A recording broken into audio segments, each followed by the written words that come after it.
संतोष शर्मा, जिला अध्यक्ष कांग्रेस पार्टी जनपद मुजफ्फरनगर। मैं सर्वप्रथम स्वतंत्रता दिवस 15 अगस्त के अवसर पर अपने जनपद वासियों को बहुत बहुत शुभकामनाएं देता हूं।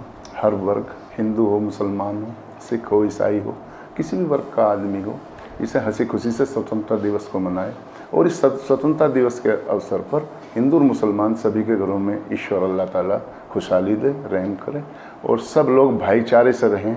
ये मेरा संदेश भी है कि पूरे जनपद में हर प्रत्येक आदमी भाईचारे से रहे, वैमनस्य को दूर करें, कोई ना कोई ऐसा संकल्प किसी अच्छे इस अवसर पर लें जिसे त्यागने के बाद में हम में भाईचारा बढ़े, प्रेम बढ़े, आपसी सद्भाव बढ़े और हमारे परिवार तरक्की करें।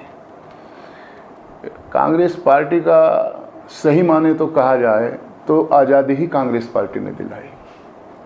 आज़ादी एक ऐसा शब्द है, हमने सैकड़ों साल की गुलामी के बाद में हम लोग आज़ाद हैं। और ये उन लोगों से पूछे जो लोग किसी का गुलाम होते हैं। एक नौकर भी अगर गुलामियत करता है तो उसका अपना निजी जीवन कोई नहीं होता, जिसका वो गुलाम होता है सब कुछ उसके इशारे पर करना होता है। तो हमारी जनता की भी यही स्थिति थी उस टाइम देश की, जब गुलाम थे, कि सब कुछ हमें उनके ही इशारे पे करना था जब हम गुलाम थे। एक पक्षी को भी अगर आप गुलाम पिंजरे में बंद कर देंगे तो वो भी चिल्ला चिल्ला के कहेगा कि आज़ाद मुझको कर दे कैद करने वाले, मैं बेजुबां हूँ कैदी, तू छोड़ के दुआ ले। तो हम तो जीते जागते एक इंसान थे, गुलामी में जी रहे थे। और जहाँ तक कांग्रेस पार्टी के योगदान की बात है, कांग्रेस पार्टी के बैनर के नीचे और कांग्रेस पार्टी ने इस देश को आज़ाद किया।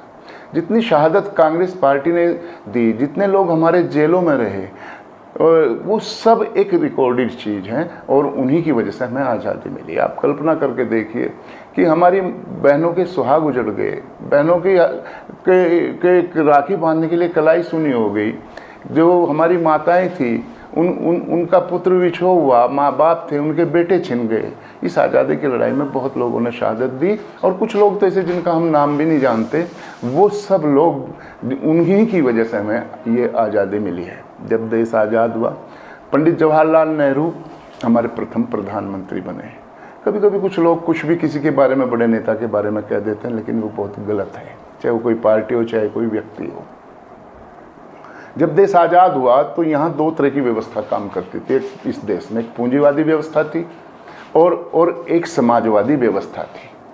उन दोनों व्यवस्थाओं से निकाल के देश को, चूँकि पूंजीवादी व्यवस्था से जो विचारधारा थी उससे जो पूंजीवादी लोग थे वो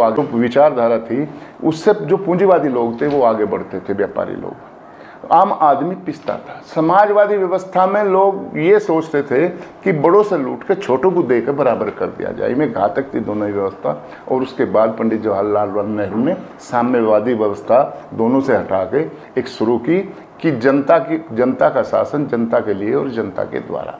आज जो भी सरकार बनेगी वो जनता के ही काम के लिए बनेगी, जनता के हित के लिए बनेगी। इस व्यवस्था को उन्होंने लागू किया। तब इस देश में सुई तक नहीं बनती थी। आज जो लोग कहते हैं कि 70 साल में कुछ नहीं, आज जो हमें दिखाई दे रहा ये निश्चित रूप से 70 वर्षों में ही हुआ है। बड़े बड़े भाखड़ा नांगल डैम, बड़े बड़े डैम बने, IIT कॉलेज खुले और रेलवे लाइन का जाल बिछाया गया, हवाई अड्डे बने, हवाई जहाज़ बनाए। और सेना के पास में पहला जब वार हुआ हमारा चाइना का, आप कल्पना करिए, हमारे पास में वे राइफलें थी, वही गोली भरी और वही छोड़ दी। आज एक से एक आधुनिक हथियार हमारी सेना के पास में है, चाहे टैंक हो चाहे दूसरी चीज़ें हों, तो सेना को मजबूत किया गया। तो कम आप देखिए कि 200 करोड़ रुपया कुल अंग्रेज़ों ने छोड़ा था हमारे पास। उसमें से कहते हैं कि 60-70 करोड़ रुपया गांधी जी की हत्या कर दी, वहाँ पाकिस्तान को दे दिया। तो गांधी जी ने नहीं दिया, ये लोगों में भ्रम है। ये पैसा चूँकि में मीडिएटर थे, जब देश डिवाइड हुआ, दोनों देश अलग हुए, अंग्रेज मीडिएटर थे। जो व्यवस्था उन्होंने बनाई हमें उसके तहत चलना था, देश आज़ाद हुआ था। तो किसी ने नहीं दिया जो है। तो कुल 150 करोड़ रुपए मिले थे हमें, जिसमें इस देश को आगे बढ़ाना था। जितनी भी तरक्की हुई है वो कांग्रेस पार्टी की तरफ से हुई है। और पंडित जवाहरलाल नेहरू 15 वर्ष उनके जेलों में बीते हैं। मौलाना अब्दुल कलाम आज़ाद की आधा जीवन जेलों में बीता है। जहां इस देश में हिंदू का जितना योगदान रहा उतना योगदान मुसलमान का रहा है हमारी आज़ादी दिलाने में। जो है, जिस आदमी की पत्नी गुजर जाती है और वो जेल में हो और एक 7 साल की बच्ची इंदिरा गांधी जी की उम्र उस टाइम 7 वर्ष थी जब उसकी अम्मा गुजर गई और पिता उनके जेल में हैं। आपने अगर कोई पुस्तक पढ़ी हो, पिता के पत्र बेटी के नाम, वो पुस्तक एक ऐसी अकल्पनीय पुस्तक है कि आप कोई भी उसे अगर जिसके अंदर भावनाएं हैं तो वो आंसू बहाए बिना नहीं रह सकता अगर उस पुस्तक को पढ़ ले जो है। तो इस कदर का योगदान इन कांग्रेस नेताओं ने दिया है। और कुछ लोग जो उस टाइम अंग्रेजों के पिट्ठू हुआ करते थे और शहादत उन्होंने लिखवाई, कत्ल में नाम आ गया, जेलों में चले गए, उसके बाद माफ़ी मांग मांग के वे लोग जेलों से बाहर आए और स्वतंत्रता सेनानी अपने आप को कहना शुरू कर दिया जो है।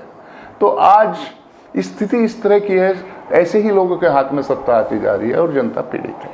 तो मेरा जा रही है और जनता पीड़ित है। तो मेरा एक चीज़ और एक कहना है देशवासियों के सभी से, आज बहुत खामियां आई हैं। जिस पीड़ा के साथ, जिस इतनी मेहनत के साथ, जिस इतनी शहादत के साथ जो आज़ादी हमें मिली है, हम स्वतंत्रता को स्वच्छंदता ना समझें। आज आदमी स्वतंत्रता को स्वच्छंदता समझना शुरू कर दिया कि स्वतंत्रता का मतलब है हम कुछ भी करें। अगर हम स्वतंत्रता को स्वच्छंदता समझेंगे तो देश विनाश की तरफ चला जाएगा। हमें इस देश को विकास की तरफ ले जाना है। हमें इस देश को सभी को मिलकर साथ में लेके जो है हम इस देश में भाईचारा कायम करना है। हमें इस देश में सबको गले लगा के चलना है। तो मेरा सभी लोगों से निवेदन है कि इस स्वतंत्रता दिवस को हंसी खुशी से मनाएं, भाईचारा के साथ में।